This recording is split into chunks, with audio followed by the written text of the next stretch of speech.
She pulled 5 crumpled dollar bills from her pocket. Her hands were shaking. Her voice barely came out. She looked up at the biker and whispered, "Please, I don't have more than this." The biker froze, because it wasn't money she was asking for. It was something much bigger. The little girl was no older than 9 years old.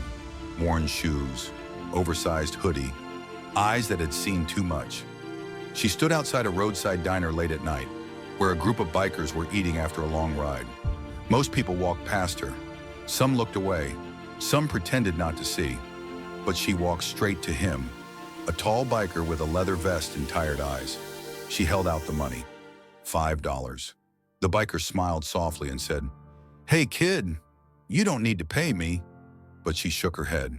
"No, this is all I have." Then she swallowed hard and said the words that broke him. "Can you help my mom?" She explained in a rushed whisper. Her mom was sick. They were living in their car, and a man had been threatening them if they didn't leave the area. "She's scared," the girl said, "and I don't know what to do anymore." The diner went silent. Every biker heard her. The biker didn't take the money.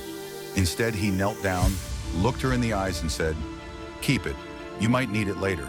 He stood up, turned to the other bikers, and said just 3 words. "We ride. Now." Chairs scraped. Engines roared. The parking lot filled with thunder. The little girl's eyes widened. She had no idea what she just started. They followed the girl to a broken-down car on the edge of town. Inside sat her mother, pale, weak, terrified. The bikers didn't shout. They didn't threaten. They stood there, quiet, solid, unmovable.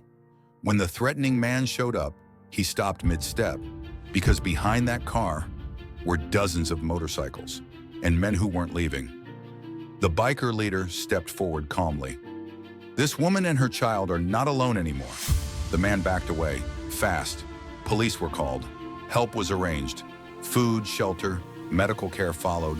No violence, just presence, just protection. As the night ended, the little girl ran back to the biker. She tried to give him the $5 again. He smiled and gently folded her fingers closed. "Keep it," he said. "You already paid us."